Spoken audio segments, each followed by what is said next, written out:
Okay, so I'm going to go over client interactions on this recertification. It's very important as a CSR. You're very mindful of how you professionally interact with our clients. We want to have a great relationship with the clients. You should take personal interest in them, like ask them how their day is going. What are they getting into? Are they doing anything fun? Always ask that question if you ever talk to a client, like on a phone call or like on a Zoom call. Ask them how their day is going if they're doing anything fun. It's a great way to make a personal connection. Okay. And then as you're discussing things with the client, you want to sound confident and competent. Confident means you give certain answers, and competent uh, means that you are reliable. You reliably offer consistently good answers confidently, right? So you want to be careful with client work. Sometimes they ask us to do things outside of the scope of work. Our scope of work is pretty well defined around lead generation ads while running marketing automations to help warm up their leads. It's pretty simple. We run ads, we maintain their on platform form capture for capturing leads on Facebook and Instagram on the Meta platform. And we create ads for them and publish for them on a weekly basis, like on a very aggressive publishing schedule. And then we help them with sending ringless voicemails, text messages, and emails to those leads. So it helps them to convert those leads into sales. So you have to be careful when people start asking about like making website updates, launching new offers. Like if they say, well, you're running my ads for this certain type of product or service I sell, I need to launch ads for a whole new service. Well, that requires a whole new strategy. So we need to like have a strategic meeting with a salesperson or myself, like with me, Chris, because we need to charge more for more scope of work. Like creating ads for a whole new offer requires a new scope of work. It requires a whole new strategy, which requires different ads for aside, and that requires different budget, different creatives. So if you feel like the client is asking you to like advertise a new offer, create something we don't normally create, like a bot system or like a website or something like that. You know, don't don't do it. Just let them know it's outside of our scope of work. What I can do for you is talk to you about your ads, right? So you're not necessarily saying no, you're just saying what you can do. You say, well, we don't normally do that, but what we can do is help you with looking at maybe optimizing the ad messaging so we're getting the right people, right? So a good way you can tell if things are kind of in a gray area, like they're asking us to do something, they say, well, you guys said that you would run these extra messenger ads for me because it's the same strategy and we already produced the content for it. I just need you to create that. For example, let's say they're asking that. Well, we're not really sure until we actually look at that. So you could go into the client folder. In this very example, we'll use this same example. And I'll pull up, let's say it's for Conscious Counsel. This is one of our clients. I'll pull up their swipe file and go to meetings.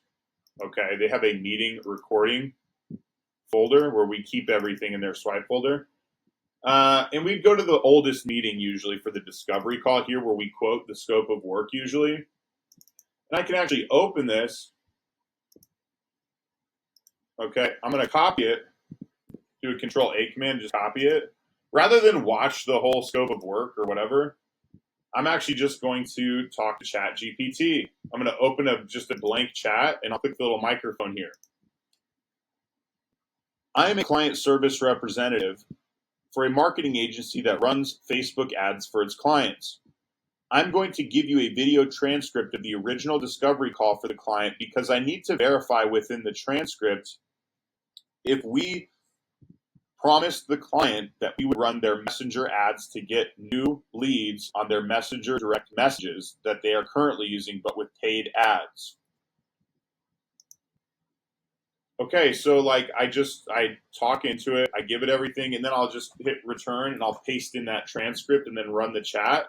This way it can just search through everything very easily.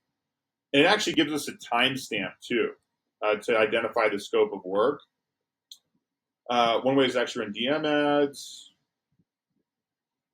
lead form strategy in place. So it is possible. Did not promise it as part of scope of work though. And then I recommended alternatives. So there we go. So we actually can, so then we can tell the client, hey, you know, this is something that we would just need to charge extra for. And I need to get with the team to find out, and I'll get back to you in 24 hours. So always tell people how long it takes to get back to them. Never say you're going to ask Chris or you're going to ask the owner. Never say who you're going to ask. You always just say, hey, let me meet with the team to see what we would need to bill for this. That's it. You just say it's something that we can do. However, I need to see what we would bill for it, because we run ads on Meta and they're talking about a particular kind of ad strategy. We just need a budget usually for different strategy and a strategy. Okay, when we start doing a different strategy or something, we don't want to take from the budget of the current strategy that's working for them, right? And you just say, I just need to get with the team. You always, always, always avoid saying, I'll talk to Chris or I'll talk to the owner, because they've been in touch with me. They will try to start bypassing you and talk to me or talk to the owner if they know that I'm the one that makes the decisions. They say, well, this person obviously is not making a decision for me. They don't sound competent. Remember, you want to be confident and competent. They don't sound competent. They're going back to Chris or the owner. I'll just message Chris. In fact, I'll copy him on an email when I'm emailing them. We cannot operate that way. I cannot have every client asking me every time for everything.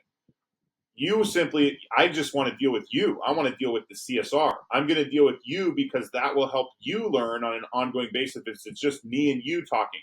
If I talk to the client without you involved, you're not going to learn anything, and we'll never be able to develop you having a great relationship with the client. You want to be able to go back to the client and be like, hey, no problem. We need a budget for these ads of about $50 a day, and you're going to need to pay like another $200 a month in addition to your current retainer for us to run an additional messaging campaign for you, okay? Or something like that. But you'd come back to me. Don't mention that, though, to the client, of course. So that's how you can quickly search through a discovery for what was promised in a scope of work when they're asking something particular. And don't discuss that you're talking to me or like the owner or whatever. Don't use that kind of language. You just want to say, hey, I just need to go look into it for you, maybe talk with the team, and I'll come back to you within 24 hours. Always quote when you're coming back to somebody if you don't have an answer right away. And never talk. So the next point is never talk about what kind of technology we use unless the client seems to know or mentions the technology. So never say like for example, if the client's like, hey, this is another thing. I want Chris's phone number. Okay, I want Chris's phone number. Well, you would just say, no problem. And then you would give them our virtual number. That is my phone number too, if that makes sense. So I checked this phone number. I checked the Google Voice line. You say, hey, no problem. It's 970-235-0896, right? And if they're like, oh, I dialed that and he didn't answer, say, yeah, sometimes he can't answer all the time, and he also can't respond to a text message immediately, but we always try to get back to you. So it's, sometimes a team member will get back to you if we can answer your question or help you right away. Right? Never ever say, if they're like, well, how can I get a hold of Chris directly? Never ever say, well, you can't, and we just have a Google Voice phone number that we all share. Never explain that to a client. Totally unprofessional, right? Or if they're like, well, I called in and it said it was a Google Voice number, because sometimes there's a whisper message and then I have to say my name before the call. Can I have his cell phone number? You just let them know, well, this does forward to Chris, and he does get notifications. This is his number. Okay, this is the number that we use as a team that Chris also uses, so we can all try to help you expeditiously, right? Also, if a client's complaining to you about needing to contact through the Google Voice number, it means you're not helping them with something, actually. It means that you're not doing a good enough job that they think they need to talk to me directly, right?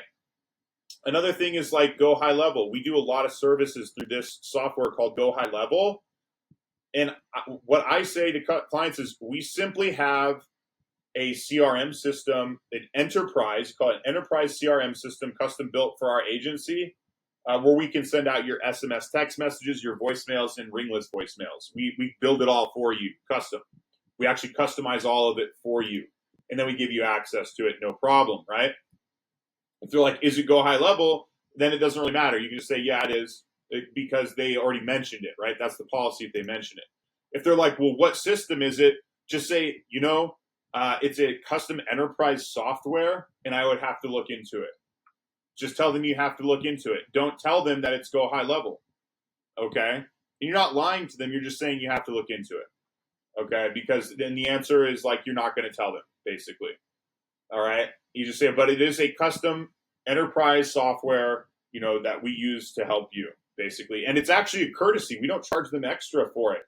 They get a full CRM with full marketing automations that we set up for them on the back end of their ads. They should be hyped about that, okay?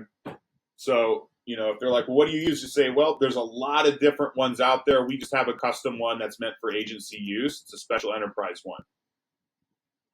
Okay, so you want to discuss the team members in a similar way, like where you're not naming them specifically, but you're just talking about team members. So if they're like, oh, your graphic designer made this horrible design, they complain to you. What are they using to make the design? Say, well, we use special software. And they say, well, I can tell it's made with AI. We'll say, yes, you're correct. Actually, it is made with AI, but we do guide it. We have specific prompts, and we use a quality certification process. So it's not just a one prompt deal. We generate images based on your strategic research, based on proven strategies, and then we quality control those assets so we get a good finished result. And our team members work on that for you. You don't even want to speak to the role. You wouldn't actually even want to come in and say, our virtual assistants do. You just say our team members, okay? Or were they like, hey, who's going to publish my ads? Or we have a professional team member that'll get them published in like 2 days.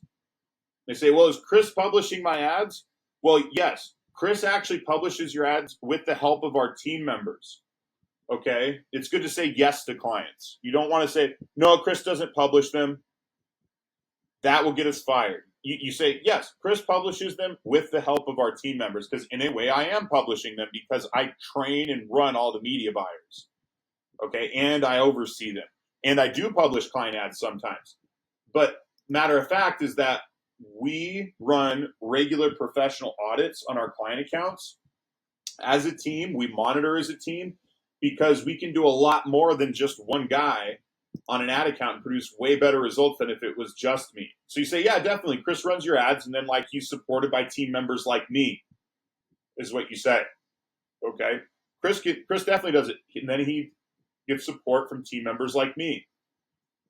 So if they're like, well, who is it that makes this video? The video editor needs to know to do this and that. And you say, well, I help with the video editor, and team members like me help with that if they mention a specific position, right? Or they say, well, whoever's doing this video needs to do a better job. You don't say, oh, well, the video editor, he doesn't do a great job sometimes. You would never say something like that to a client. You'd say, yeah, let me get with the team member. We'll make some updates for you. No problem. We'll get those changes right away, right? You see the difference? You always answer in the positive in a general way. All the client cares about are results. Then you're specific about the results. You're very confidently saying, yeah, I'll get back to you tomorrow afternoon. Right? Be specific about your results. That builds confidence. And keep your technical speak in acronyms out of client comms. You should never say like CSR to a client, really. And I even slip with this sometimes too, but you have to say client success representative, right? Like if for some reason they're like, well, what do you do in the company? You say, well, I'm a client success representative. I help you make sure that your creatives are successful, our communications are successful, your automations and your software use is all successful, regarding your advertising and lead generation, right? Use simple language to explain things and be concise. We want to be careful when we say things like UGC project. What's UGC? We say, well, it's user-generated content. It's an ad made by a creator that's a real person, right? You don't want to say, hey, do you want to make a UGC ad? Because they'll be like, I don't know what that means. Sometimes the client does know, and they'll say things like that. They'll say, well, I want to do more UGC ads. Then you can simply be like, okay, great. We use real creators, and we create very high-quality ads with that. But stay away from acronyms and technical speak as much as possible with clients. Speak plainly and spell things out all the way. Don't use acronyms. An acronym is when you just use like the abbreviations of something for them, and then they have no idea what you're saying. And try not to say no, but explain what you can do when you deal with clients, right? So if the client says, hey, can you meet with me in an hour so we can fix this automation so my leads are coming into my CRM? I need your help.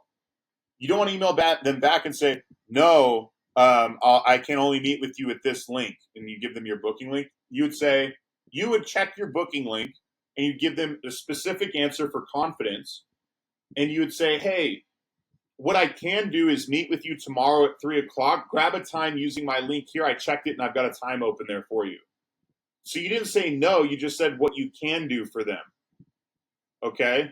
That's a trick that a lot of 5-star, really good customer service people understand is you never say no to a client. You simply redirect to what you can do for them. Thank you for the message. Like saying thank you. Hey, thanks for the message. What I can do for you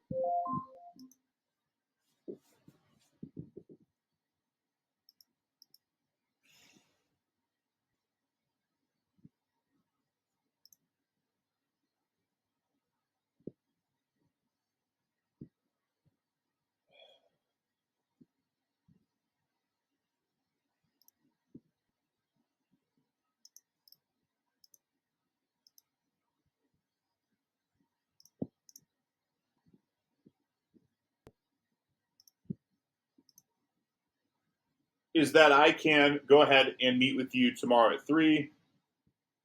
Use my link here. Okay? So do not mention that you need to ask me, the owner. We already went over that. Because you cannot solve their problem or answer a question. You actually never want to say that you cannot do something. Like I said, it's almost like saying no to a client. You just want to go into research mode. You're going to look things up. You're going to ask questions of your team members. You're going to ask ChatGPT. And you're just going to let them know you just need some time. You just have to tell the client, hey, I just need to get back to you later today or tomorrow afternoon if that's all right. And if they're like, that's not fast enough, I need to know now, say, okay, well, I will prioritize this and get back to you later today. Or, if they're being nice and liberal about everything, you say about their time, say, hey, if this isn't a high priority, I'm going to research it for you, get the best quality answer and get back to you like on Thursday. Okay. Then you'd set a reminder to get back with the client, making sure that you research things and problem solve for them and then reply back to them. Okay.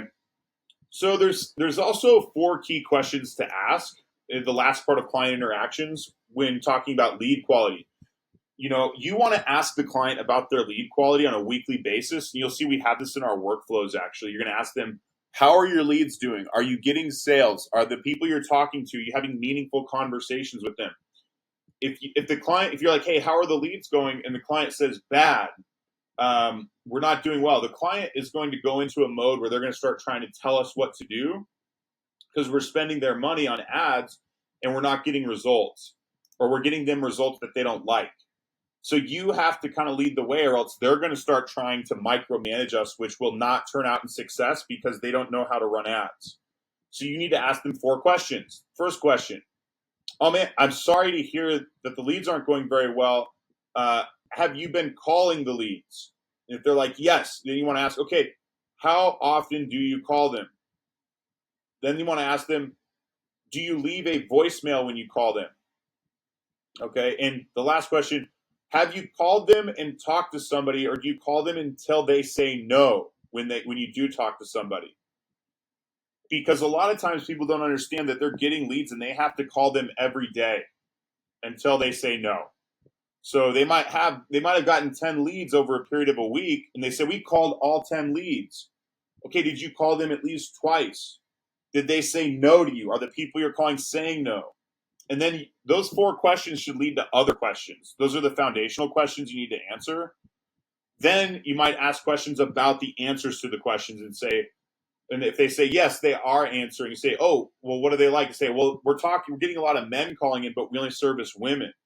Or we're not getting homeowners calling in, we're getting people that rent. We service homeowners. Like we're getting the wrong type of people. Okay, because these questions can lead to us optimizing their lead form and how we're capturing leads for them. But you have to discover this. You can't just, if a client says the leads aren't going very well, we're not really getting any sales. If you just say, oh, I'm sorry, I'll talk to the owner, Well, guess what? You're doing a horrible job. You're breaking policy, and you're not being confident, and you're not being competent with the client. You need to be confident and confidently start asking these questions immediately. How many times do you call them? Do you leave a voicemail? Do you talk to them until they say no? All of these questions, right? What's the nature of the people you're talking to? What do they like? You have to start asking open-ended questions, right, to see if they're doing things the right way. Exploring it with them. Ask lots of questions off of those 4 key foundational questions. It's very important, okay?